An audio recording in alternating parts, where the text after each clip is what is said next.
Wait a minute. It's fine.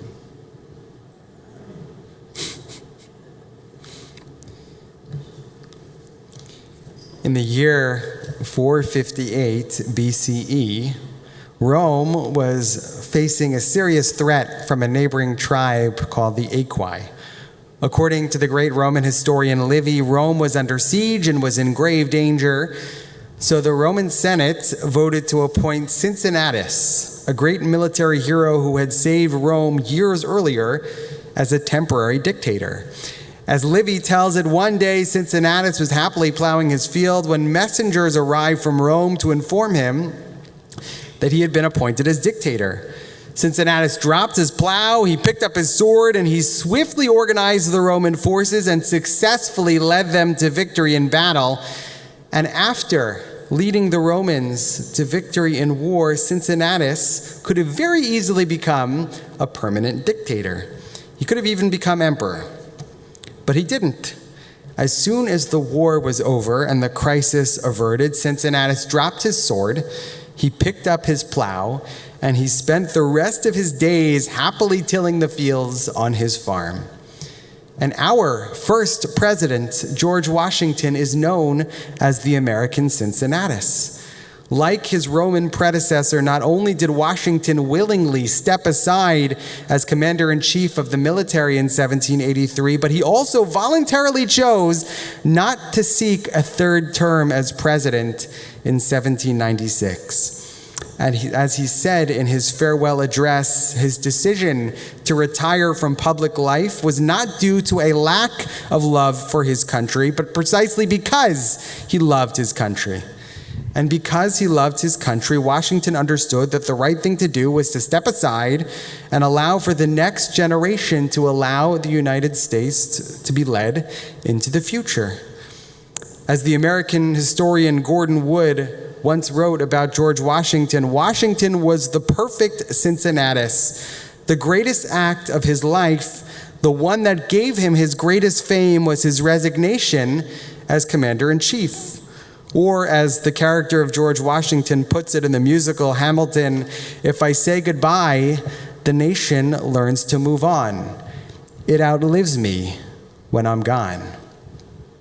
And incidentally, both Cincinnatus and George Washington were following in the footsteps of our greatest leader, the greatest Jewish leader, Moshe Rabbeinu, Moses, our teacher, in this morning's Torah portion. This morning we read of the moment when God tells Moses that he will not be the one to lead the Israelites into the promised land. Moses will not enter the land of Israel, but rather he will ascend a mountain from which he will gaze into the land of Israel, and then he will die.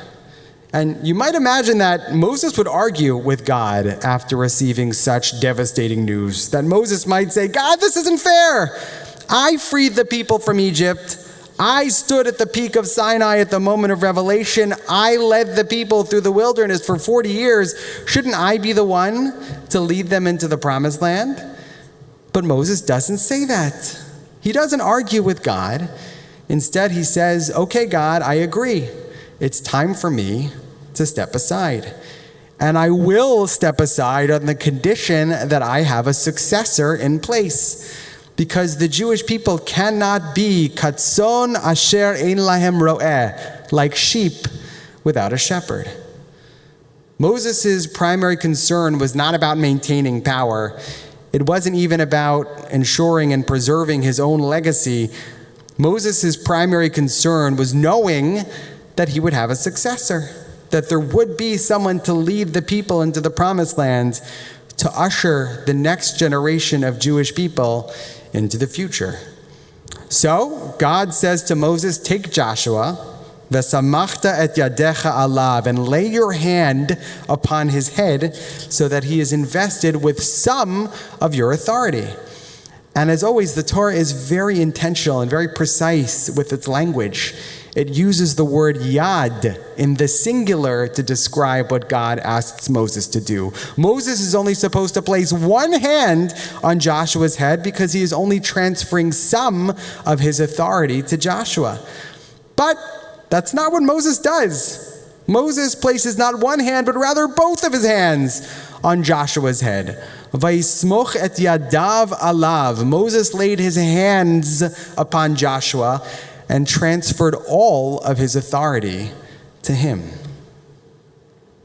The hardest thing about being in a position of power is knowing when it's the right moment to relinquish that power, knowing when it's time to step aside. And Moses did what very, very few people throughout history have been able to do, what very few people have the will, the integrity, or even the ability to do. He graciously and he willingly transferred the mantle of leadership to his successor. Our tradition teaches that Moses was the most humble person to ever live, anav me'od mikol ha'adam. And this morning we read the most poignant and the most powerful example of Moses' humility. Humility means putting the best interest of the people before your own ego, putting your nation before yourself, as Cincinnatus did, as George Washington did, and as Moses did. Moses spent 40 years dreaming of leading the people into the promised land, but at the end of his life and his career, he understood that the future of the Jewish people was so much more important than his own sense of ego or personal ambition. And so he did something that is nearly impossible to do. He put the people before himself. That's what humility means. That's what leadership means. And when Lin-Manuel Miranda wrote those lyrics for George Washington to sing in Hamilton, whether he knew it or not, he was channeling the spirit of Moshe Rabbeinu, of Moses, our teacher. If I say goodbye, the nation learns to move on. It outlives me when I'm gone. Shabbat Shalom. We turn now to page